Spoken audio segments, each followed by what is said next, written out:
La ponencia se titula El atún de los pícaros, Cervantes y el doctor Tebusen en las almadrabas de Zara de los Atunes. Alberto Romero Ferrer, muchas gracias también por aceptar nuestra invitación a esta jornada. Es catedrático de Literatura Española en la Universidad de Cádiz, donde dirige el máster universitario en Estudios Hispánicos. Su trayectoria investigadora se ha centrado primordialmente en la cultura y la literatura de los siglos XVIII, XIX y XX, con especial atención al ámbito andaluz y gaditano. Es una de las voces más autorizadas en el estudio del costumbrismo y la transición hacia la modernidad literaria en España. Cuenta además con una extensa bibliografía que incluye monografías y ediciones críticas sobre los autores clave como José Cadalso, los hermanos Álvarez Quintero, Pedro Muñoz Seca, Antonio Manuel Machado o Fernando Quiñones. Ha sido director del Departamento de Filología y del Grupo de Estudios del siglo XVIII de la UCA, profesor invitado en numerosas universidades españolas y extranjeras. Especialista en el doctor Tebusen y el cervantismo decimonónico. Ha dedicado parte de su labor investigadora a desgranar la figura de Mariano Pardo de Figueroa, rescatando su valor no solo como gastrónomo y cervantista, sino como polígrafo esencial de la cultura decimonónica y precursor de la crítica literaria y epistolar. En esta línea de trabajo ha publicado la antología Entre ristas de ajo y alfajores, Mariano Pardo de Figueroa, doctor Tebusen, y el volumen de Mariano Pardo de Figueroa al doctor Tebusen, trabajo filológico y otros estudios. Sus trabajos destacan por una visión integradora que conecta la literatura con la historia de las mentalidades, la gastronomía y el folclore. Alberto, como usted quiera. Pues nada, muchísimas gracias. Bueno, buenas tardes, muchas gracias, Agustín, muchas gracias por esta amable invitación y pido disculpas porque la tecnología, bueno, pues a veces nos juega una mala pasada y bueno, hemos tenido que dedicar unos pequeños minutos a entender, a descifrar el ordenador y que podamos disfrutar de una serie de imágenes que he preparado. Bueno, yo me voy a poner de pie con el permiso del señor alcalde, ¿verdad? Bien. Bueno, yo les voy a proponer, creo que no es necesario el micrófono, me escuchan, ¿verdad? Bueno, el objetivo de la charla es un poco hablarles a ustedes sobre la labor del doctor Tebusen, que era, bueno, pues vecino de la localidad cercana de Medina Sidonia, donde residía y donde desarrolló toda su extraordinaria carrera literaria en relación con las almadrabas de Conil, Balbate y por supuesto de Zahara de los Atunes, teniendo en cuenta que una de las características más interesantes del doctor Tebusen, que es este señor que tenemos aquí, es que es un admirador de toda la obra de Miguel de Cervantes, el Quijote, las novelas ejemplares, el Persile y todo esto. Claro, se da un triángulo muy interesante que es lo que justifica un poco mi presencia aquí en esta jornada entre ese fervor suyo cervantino, que no es exclusivo de él, que tiene que ver con el estudio de Cervantes, que desata una especie de cervantemanía a finales del siglo XIX y principios del XX, en donde en la provincia de Cádiz, Jerez, Medina Sidonia y Cádiz, bueno, pues hay muchísimo interés por estudiar a Miguel de Cervantes, rescatar su obra y sobre todo relacionar a Miguel de Cervantes con la tierra, con la zona. Claro, da la casualidad o no casualidad que Miguel de Cervantes tiene una de sus novelas ejemplares, La ilustre Fregona, una parte de esa obra está ubicada, está muy cerca de donde estamos, en las playas de Zahara de los Atunes, en relación con su valoración y descripción del mundo de la picaresca.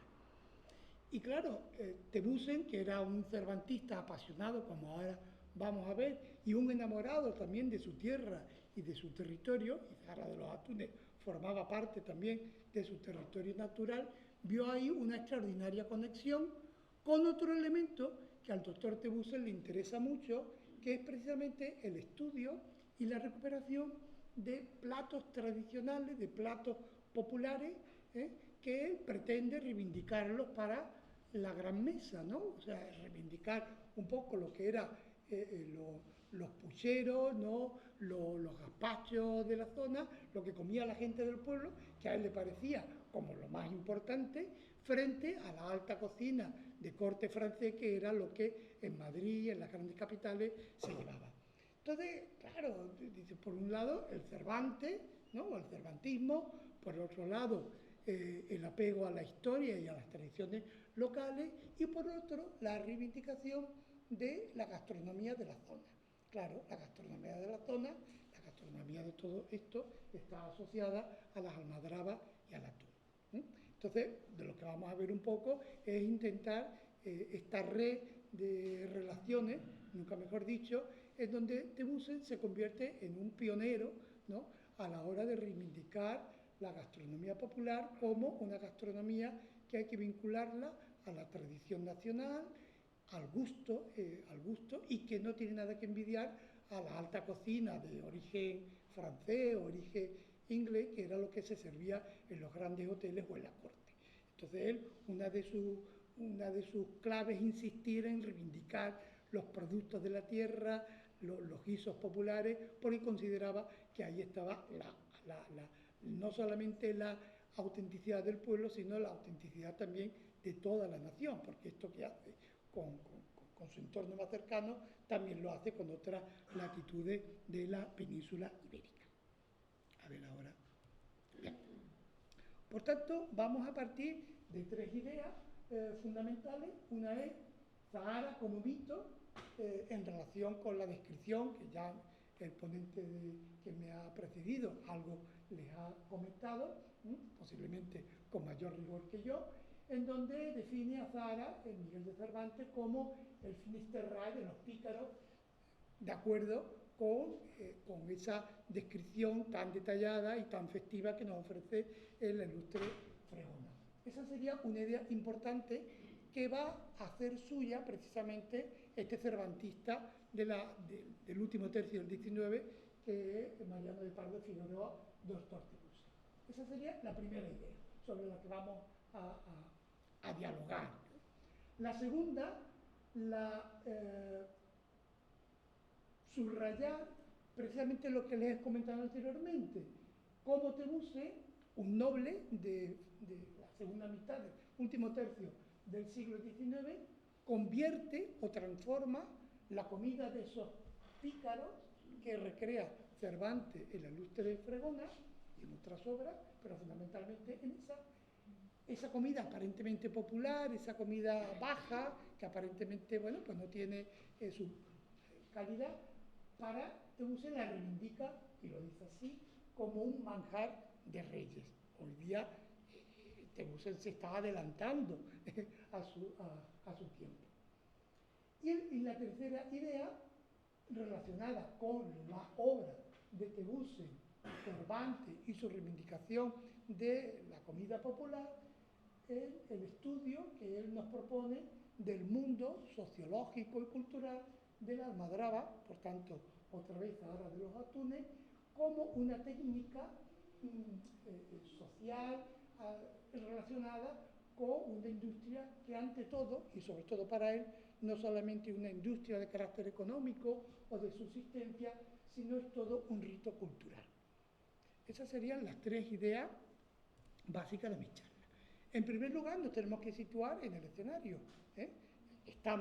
Tenemos la suerte de estar in situ, y aquí les traigo, bueno, pues un dibujo que posiblemente muchos de ustedes conocen, de Anton Babigal, de 1562, que pertenece a los duques, al archivo de los duques de Medina Sidonia, que es el Zahara que conoce Miguel de Cervantes y que recrea en su novela. Hay que tener en cuenta que en esta época toda esta zona formaba parte del ducado, ¿verdad? Otra imagen que tenemos ahí, de mediados del siglo XVI, esto es de la localización es Barbate, pero ya podemos ver cómo visualmente es una técnica bastante desarrollada, ¿no? Y desde el punto de vista técnico, con los distintos oficios por las distintas partes de lo que se hacía con el atún una vez que se sacaba del agua. Esto lo conoció Cervantes en primera persona y le llamó muchísimo la atención por las connotaciones sociales que tenía. Y a Tebuse le llama la atención, primero porque le llama la atención a Miguel de Cervantes, pero es que además conecta precisamente con una de las obsesiones más importantes que él tenía, que era reivindicar la cultura del entorno y especialmente la cultura y los usos gastronómicos. Con lo cual el atún era para él una especie de caja mágica en donde se insertaba el cervantismo, la cultura local, el amor a la patria chica y la reivindicación de la comida popular. El segundo, por tanto, hemos visto primero el escenario. En segundo lugar, tenemos que hablar mínimamente, de manera muy sucinta, por supuesto, sobre quién es el doctor Tebuse. El doctor Tebuse es un seudónimo de Mariano Pardo de Figueroa, que vivió pues bastante tiempo hasta los primeros 20 años del siglo XX. Es un escritor muy importante, un erudito, gastronómico, cervantista, es también el que inventa el sello y desarrolla todo lo que hoy día se conoce como correo, es el que lo inventa. Su obra, por tanto, es una obra que está a caballo entre la historia, la filatelia, las tradiciones andaluzas, la gastronomía y Cervantes. Y también las investigaciones históricas, porque al lado de todas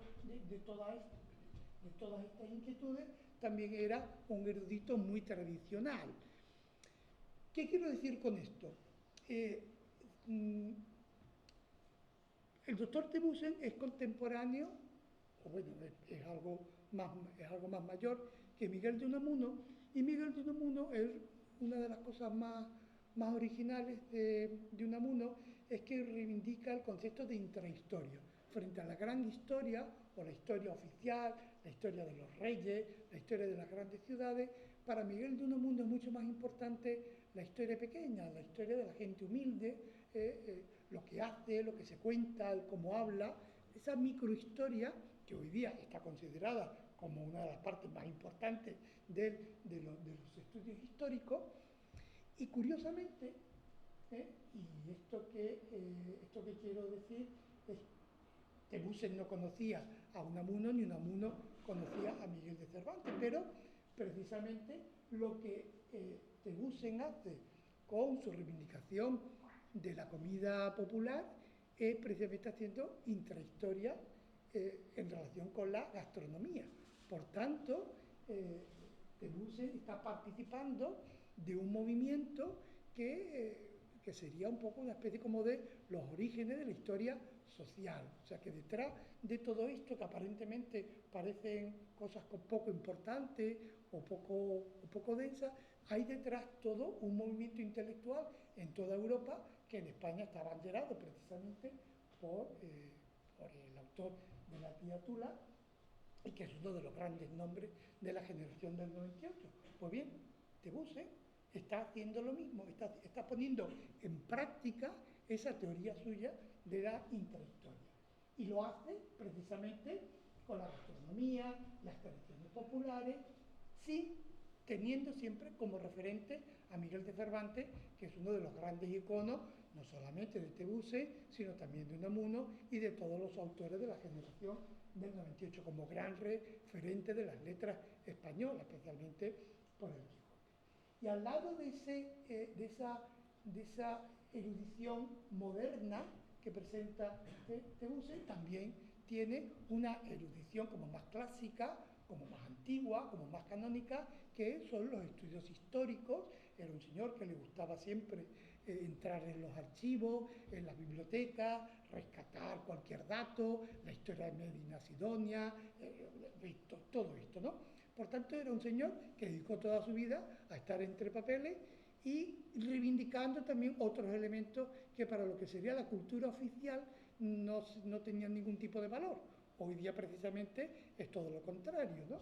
por eso digo yo que Tebbussen fue un adelantado a su tiempo en todos estos aspectos relacionados con la erudición decimonónica.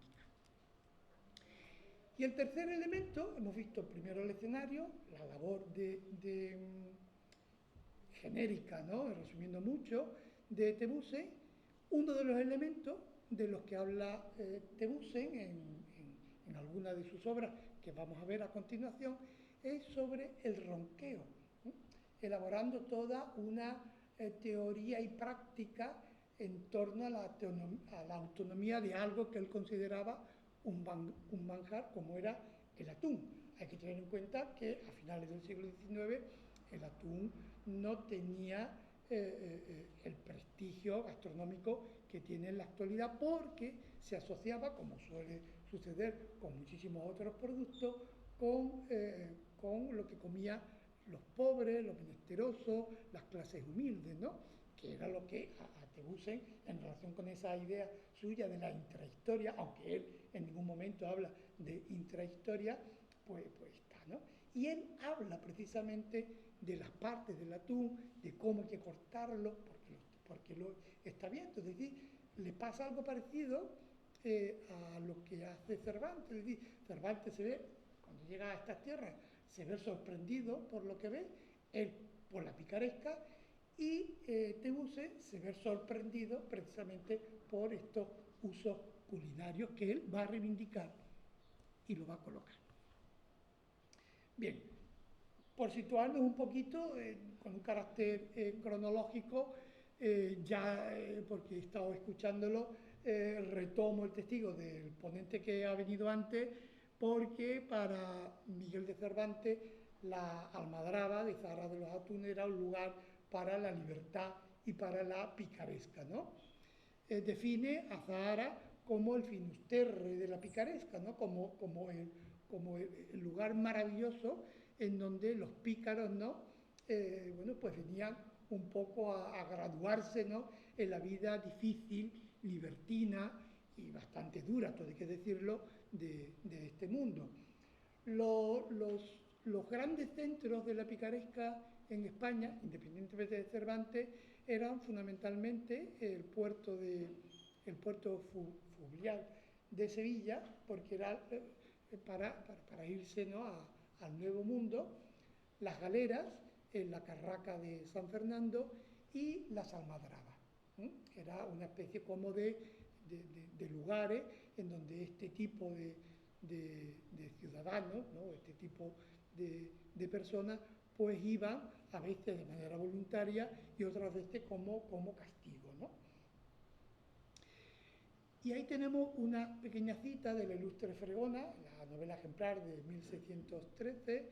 Debajo de este nombre de pícaro se entierran todo lo que hemos dicho, pero de toda la geografía de la picaresca, pero los que se gradúan en Zahara son como si dijéramos cum laude en la facultad. O sea, él consideraba que dentro de la clase de la picaresca había pícaros de primera, de segunda, de tercera y cuarta. Y para Cervantes, los pícaros de Zahara de los Atunes eran como la aristocracia de la picaresca. Los más pícaros eran los más importantes, era la aristocracia, ¿no?, de todo ello. Esto le llama mucho la atención a Tebbussen, que le gustaba bastante un poco también el cachondeo y este tipo de juegos, ¿no? Y esto, bueno, pues yo creo que también le sirvió para reivindicar que esa idea o ese amor que tenía por Cervantes no le llevaba precisamente por muy buen camino. Las almadrabas, en la época de Cervantes, y de eso ya les han hablado, en los tiempos de Cervantes estamos entre 1600 y 1613, que es la cronología en la que nos movemos para datar a la ilustre Fregona. La ilustre Fregona se empieza a escribir en torno a 1600, 1604 y la primera edición es de 1613. Por tanto, imaginemos que es un poquito anterior, ¿no?, cuando Cervantes está por esta zona. Pero bueno, en esta época son las almadrabas son las más productivas, las más importantes del mundo. En los sitios, también había en Almería, en Huelva, pues no, la de esta zona, eran las más importantes. Estaban bajo el control de los duques de Medina Sidonia porque esto era una industria que dejaba importantes beneficios económicos, ¿no? Además de todo la cosa cultural, etnológica o gastronómica. Y lo que Cervantes hace es convertir en novela, hacer de todo, de la almadraba y todo el entorno y del paisaje, bueno, pues un espacio de novela, un espacio novelesco donde convivían nobles con soldados, pescadores, la gente que vivía por la zona y fundamentalmente los pícaros, que solían ser gente que venían de otras partes de España. Por tanto, convertir a Zahara de los Atunes en un espacio literario y firmado por la pluma tan prestigiosa de Miguel de Cervantes era un elemento que al doctor Tebbussen pues, le resultaba como extraordinariamente llamativo y como una prueba de cargo de que lo que él estaba haciendo era importante. Por tanto, tres nuevas ideas en relación con Tebbussen. En primer lugar, desde el punto de vista de la investigación, Tebbussen investiga, porque claro, él no solamente recrea, sino en ese afán de observador y de lector y de archivero y casi de documentalista moderno, hace un rescate y una puesta en valor de todas esas descripciones de Cervantes. Y Cervantes describe a la almadraba de Zahara, describe el atún de la almadraba y lo coloca como un elemento de cierta entidad dentro de la literatura de los siglos de oro. Y esa relación, quien la ve primeramente es precisamente nuestro amigo de Medina Sidonia. Eso por un lado. En segundo lugar, en esta especie de obsesión gastronómica de don Mariano, él reivindica la calidad o pone sobre la mesa la calidad del atún de la zona y coloca a Cervantes como el primer cronista precisamente de esta industria, ¿no? Cual era la industria fregona, le servía por tanto para dos de sus grandes pasiones. Por un lado, para hablar sobre Miguel de Cervantes, pero también para hablar sobre la gastronomía de donde él vivía. Y el tercer elemento, puesto en diálogo, es la identidad gaditana. Hay que tener en cuenta que para Tebbussen el triángulo que se formaba entre Medina Sidonia, que era donde residía, Zahara de los Atunes y Cádiz, para él era el paraíso, ¿no? Y entonces que Miguel de Cervantes estuviera por estas tierras, el gran poeta, el gran novelista, ¿no? La marca España, como diríamos hoy en día, se encargara precisamente de reivindicar o de describir las almadrabas, hace de este lugar de gente de mal vivir, que eran los pícaros, a un lugar que va a empezar a tener un prestigio literario y nada más y nada menos que firmado por la pluma de Miguel de Cervantes. Por tanto, para Tebbussen era maravilloso, ¿no? Era, por un lado, un enamorado de la historia y de su tierra, un enamorado de Cervantes, pero también un enamorado de la buena comida popular de toda la zona. Esto lo observa fundamentalmente a lo largo de toda su obra, porque también tengo que decir una cosa. Tebbussen, en lo que es la historia de la cultura o la historia de la literatura, es un autor muy poco conocido. Pero muy poco conocido no porque estuviera en Medina Sidonia y no saliera de allí, que viajó yo creo que poquísimas veces a Madrid y ya está. Porque desde Medina Sidonia él se carteaba con un montón de intelectuales españoles y extranjeros, con una correspondencia, un señor yo creo que tendría 3 o 4 dobles, 3 o 4 negros, porque el volumen de papel que elaboró a lo largo de toda su dilatada obra era increíble, ¿no? Pero fundamentalmente él, más que libros, que como tales no tiene, él se dedica fundamentalmente a publicar papeles sueltos, hojas volanderas, folletos, muchísimos artículos en revistas o en periódicos de cortísima tirada que él editaba e imprimía desde su su casa en Medina de la Sidonia, y por tanto parece que es como una literatura menor, una literatura pequeña, pero claro, si todos esos pequeños textos, que son muchísimos, los ponemos todos juntos, nos encontramos con una obra bastante solvente, bastante importante y bastante moderna. Y sobre todo una obra muy original, porque atiende a aspectos que otros grandes intelectuales de la época no están atendiendo. Uno de ellos es precisamente este tema gastronómico. No obstante, una de sus recopilaciones, uno de sus libros más conocidos, que es una recopilación de artículos que antes han ido apareciendo de manera esporádica en revistas, en prensa, en folletos, es La Mesa Moderna, un texto de 1888, un texto contemporáneo en torno al catecismo de Miguel de Unamuno. O sea, las primeras obras de la generación del 98 estarían en concordancia cronológica con este texto. Pues bien, hay tres elementos que de manera muy sincrética aparecen y se subrayan de manera muy categórica en la obra. Por un lado, tiene un capítulo entero en esta obra dedicado a la ilustre Fregona, en donde coloca a esta novela como un certificado histórico, lingüístico y etnológico de la almadraba. En ese estudio, esa disección que hace de la ilustre Fregona, no solamente es un estudio filológico, así como muy sesudo, sino que se centra precisamente en el valor que esa novela tiene como testimonio de una realidad del siglo XVI. Una realidad que en este caso es la almadraba.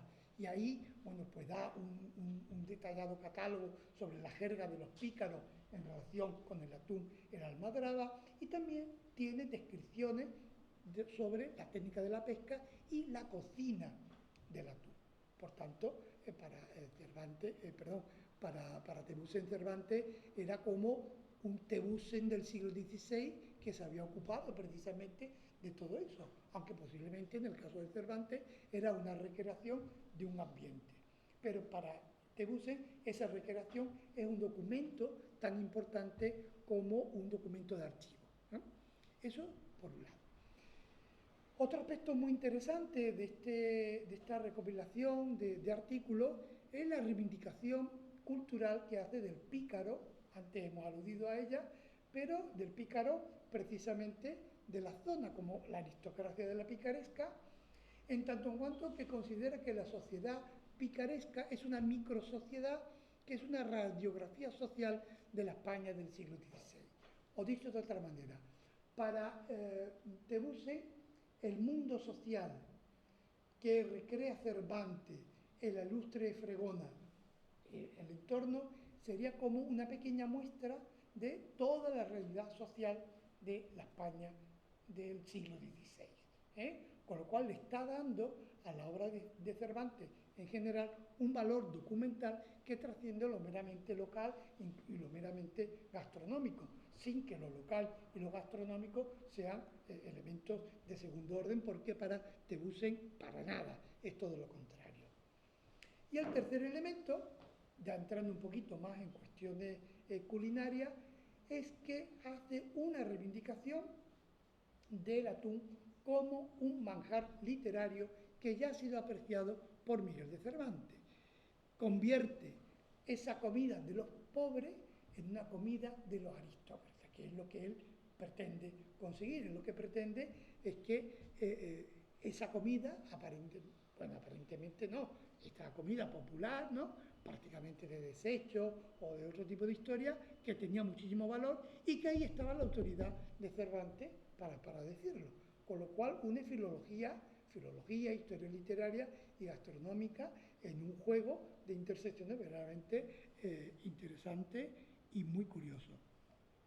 Pero no solamente en la Mesa Moderna, sino porque esta obra tan dispersa también la encontramos, estas reivindicaciones y estas descripciones de la Sidonia, de Zahara, del atún, de la almadraba, la vemos también en lo que tal vez es uno de los aspectos más originales de su obra literaria, que son las epístolas de Oroapiano.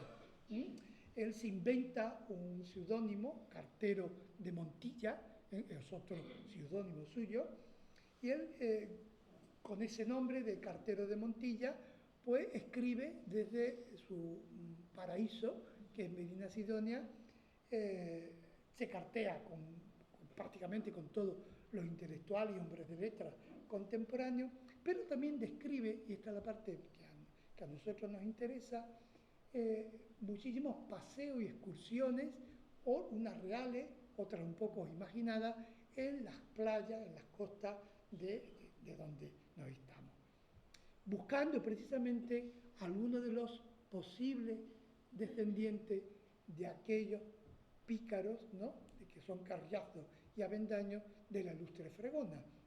Hace una especie como, se viene a la playa de Zara de los Atunes en una especie de inversión, en una especie de máquina del tiempo, para ver, estoy viendo la playa, esta misma playa, la que estaba viendo Cervantes cuando escribe, ¿no? Y posiblemente este señor que está aquí pescando, pues lo mismo puede ser hasta un descendiente de uno de estos personajes literarios de Cervantes. Y esto lo recrea en numerosas cartas, en numerosas epístolas. Y la segunda obra donde aparece otra vez todo esto es una obra que es una colección de artículos que él la llama, de esta manera tan interesante, Ristra de ajos formados con 6 cabezas. La primera edición es de 1884 y la segunda entrega de Ristra de ajos formados con 6 cabezas es de 1886. Y ahí es una obra de carácter de artículos costumbristas, en donde está constantemente describiendo costumbres, tradiciones, léxico, cómo viste la gente de la zona, cómo come, cómo habla, cómo se divierte, cómo se comporta en esa especie de teoría, de aplicación práctica de la intrahistoria, ¿no? Como la llamaría su contemporáneo Miguel de Unamuno. Por tanto, la mesa moderna, que sería una obra como más articulada, pero todos esos ingredientes, nunca mejor dicho, los vamos a ver en otros textos, como son estas epístolas y esta colección de ajos formados con 6 cabezas, cuyos títulos son ya bastante evidentes del carácter bastante estrambótico del famoso doctor Tebusen, ¿no? ¿Cuáles serían las ideas básicas de toda esta obra en relación? Bueno, pues hay una crítica al galicismo culinario, hay una crítica al esnovismo. Él censura, y además de manera bastante vehemente, ¿no?, como muy enfadado, censura que en las mesas de Madrid se prefiriera el salmón extranjero o plato con nombre francés en detrimento del atún. Dice, bueno, si aquí tenemos el atún en escabeche o a la plancha, ¿por qué es más importante el salmón, ¿no? Él lo considera al atún la ternera del mar, y lo dice así en la mesa moderna. Una crítica contra esa especie de ese tiro cultista o de desprecio por lo cercano, ¿no? La segunda idea importante, para sintetizar un poco más, es que toda esta zona se configura como una geografía sagrada para él. El triángulo formado por Medina Sidonia, que es su casa, donde vive, Zahara y Conil, es para él uno de los grandes centros del mundo gastronómico. Y él hace gala de que la zona que no se quiere mover de aquí, porque se vive muy bien y porque comen muy bien. Y lo hace constantemente, en contraposición a esa crítica al esnovismo francés. Y la tercera idea, que me parece muy ágil, ¿no?, es que convierte al atún no solo en un plato o en un producto que tiene mucha calidad, sino el atún para él es un vínculo temporal. El atún le sirve a él para hacer un viaje al pasado, un viaje al siglo XVI.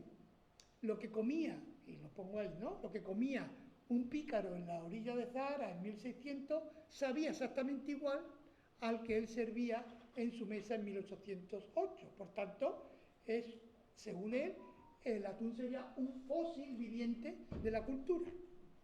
Es decir, convierte al atún en una especie de máquina del tiempo para trasladarse al siglo XVI. ¿eh? Porque una de las cosas que a él más le interesa es que, y más interesante también de todo este asunto de la madera del atún, que es una industria que había evolucionado muy poco desde el siglo XVI, que era una técnica artesanal que se había mantenido completamente intacta. Por tanto, ese atún, en el momento que tú te lo comías, el sabor era el mismo sabor que tenía cuando se lo comía Miguel de Cervantes. Entonces, claro, para él era estupendo, porque era una manera no solamente de convertirse en el mismo Cervantes, sino de trasladarse a esa misma época. Por tanto, como si te comes algo y de pronto te traslada al siglo XVI o al siglo XV. Bueno, pues para Tebusen el atún cumplía esa función, que para él eso era, pues además algo extraordinario, ¿no? Porque le permitía poco menos que viajar en el tiempo, lo cual no deja de ser bastante disparatado, pero tiene un pozo de razón verdaderamente interesante, porque detrás de todo esto lo que hay es una reivindicación, se da cuenta de lo que tiene valor, lo que vale y lo que no, y al considerar que todo esto tiene mucho valor, como después el tiempo lo ha ido demostrando, ¿verdad? Por tanto, se puede hablar, en cierto sentido, en Tebusen como una especie de cervantismo gastronómico. Hay, por un lado, un rescate cultural. Cervantes es el notario de la alimentación española, porque, claro, él no solamente se ocupa del atún, que también, fundamentalmente, porque es de la zona, pero él, por ejemplo, hace un estudio sobre todos los alimentos que aparecen en el Quijote. Y dice que esa es la comida, los torreznos, todo eso, que esa es la comida nacional. Esa debe ser la comida nacional, la comida que debe haber en la corte, la comida que tienen que comer todos los días los reyes, la comida que tienen que comer todos los días los embajadores extranjeros que llegan a España. Y por supuesto el atún. Y además porque Cervantes lo dice, ¿no? En segundo lugar, la rehabilitación de lo popular. Hoy en día esto no tiene ningún tipo de discusión, pero en finales del siglo XIX, principios del XX, bueno, pues lo popular se consideraba algo, bueno, pues de un interés periférico, un interés menor, que no tiene valor, y precisamente para Tebusen los platos del Quijote y de la ilustre Fregona, y por tanto el atún de Zahara, eran elementos de identidad nacional, que me parece otra idea que conecta directamente al doctor Tebusen como si él fuera una especie de retaguardia de la generación del 98, que precisamente los hombres del 98 están buscando qué es España. Bueno, pues para Tebusen qué es España era, entre otras cosas, también comer atún. Y el tercer elemento interesante es su reivindicación y estudio que hace del lenguaje castizo, frente a la invasión de términos galicistas, frente a los galicismos gastronómicos del XIX, reivindica la tradición española. La tradición española porque en esas raíces populares en donde está la clave de la identidad nacional. Y ahí tenemos un pequeño texto de la Mesa Moderna que dice así: no hay a la gastronomía, y ya estamos entrando un poquito en la recta final de mi intervención, no hay en la gastronomía española pieza más literaria que el atún de nuestras costas, el atún de aquí. Mientras el mundo suspira por las delicadezas de allende los Pirineos, olvida que en las playas de Zahara, bajo el sol de Cádiz, se extrae el tesoro que dio vida a las páginas de Miguel de Cervantes. Comer una rodaja de atún de almadraba no es solo nutrir el cuerpo, es comulgar con la historia de los pícaros, con la bravura de los atunantes y con la pluma del más grande de nuestros ingenios. Es decir, comer una pieza de atún era poco menos que, que conocer íntimamente a Miguel de Cervantes. Y esto en el siglo XIX son palabras mayores porque Cervantes ya está considerado como el gran patriarca de las letras españolas. O, por ejemplo, el atún de nuestras almadrabas, también de la Mesa Moderna, no es carne de presidio, como algunos ignorantes pretenden, sino el lomo más noble que Dios puso en los mares para deleite de los hombres de buen gusto. Escribía muy bien y reivindicaba muy bien, además con un tono bastante vehemente, con ganas de guerra, la importancia de la tuna. Pero, y ya resumiendo, dos aportaciones. De las muchas aportaciones, yo destaco dos fundamentalmente. El diccionario del atunante, él elabora precisamente en la Mesa Moderna una especie de decálogo de determinado vocabulario de carácter popular, que en muchos casos está también en la novela de La ilustre fregona de Cervantes, y he cogido ahí tres pequeños ejemplos. La jávega, que no solo es una red, sino que era el epicentro de la vida del pícaro. El binomio capitán de la almadraba, figura casi monárquica que gobernaba con mano de hierro sobre una población de delincuentes y buscavidas. Y la chafaina, ¿no?, que es el guiso de asadura, que era el combustible de los trabajadores, como el contraste humilde al refinamiento del lomo del atún.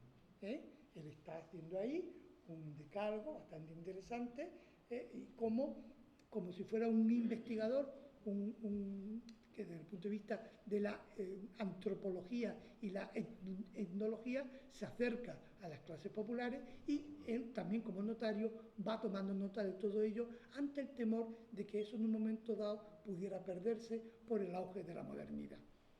Son tres ejemplos de muchísimas más palabras, ¿no? Y el segundo sería la primera visión o descripción que él hace del ronqueo en relación con la anatomía del atún según Thebussen. Entonces, la anatomía del atún según Thebussen estaría compuesta por, en primer lugar, el morrillo y el contramormo, que son las partes nobles para la alta cocina, que en tiempos de Cervantes serían las piezas del atún que estarían en las mesas del duque o del capitán. En segundo lugar, la parpatana, que sería la joya oculta, que es el bocado más jugoso, rescate del olvido popular. Y en tercer lugar, la mojama, el jamón del mar. La salazón permitía que el espíritu de Zahara viajara por toda Castilla en las alforjas de los viajeros. Es decir, vuelve a darle un valor filológico y casi de documento de archivo a un producto como la mojama, ¿no? Lo cual me parece verdaderamente también curioso, ¿no? Y sobre todo muy perspicaz y con un sentido bastante relajado y humorístico de todos estos elementos, en donde no le faltaba nada de razón, ¿no? Y ya nada más. Ahí traigo una cita que anteriormente ya creo que les ha dicho un poco para cerrar mi intervención. Oh, pícaros de cocina, sucios, gordos, lucios, fingidos, pobres. Todo esto era lo que al doctor Thebussen le fascinaba de Miguel de Cervantes, ¿no? Primero porque era hombre de Miguel de Cervantes, segundo porque lo asocia a su tierra y lo asocia fundamentalmente a una comida y a unos productos y a unas artes artesanales que para Thebussen eran, bueno, un poco las raíces de su propia esencia, y que era ahí donde había que buscar la identidad nacional, ¿no? ¿Qué es España? Tanto como se preguntan los hombres del 98, pues para Thebussen era muy claro. Para Thebussen, y ya con esto termino, España era comer atún en Zahara de los Atunes. Pues nada, muchísimas gracias.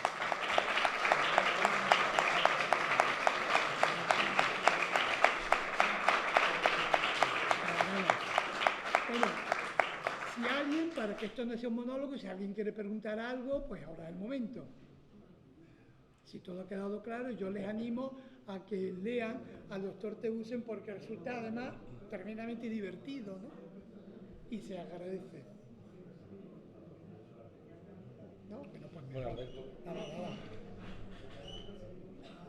Detalles en agradecimiento Nada. por participar en el programa. Muchas gracias.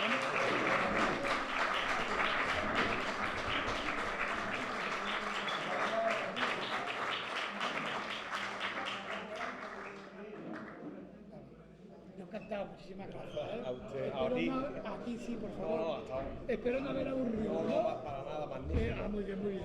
Bueno, pues de eso se trata.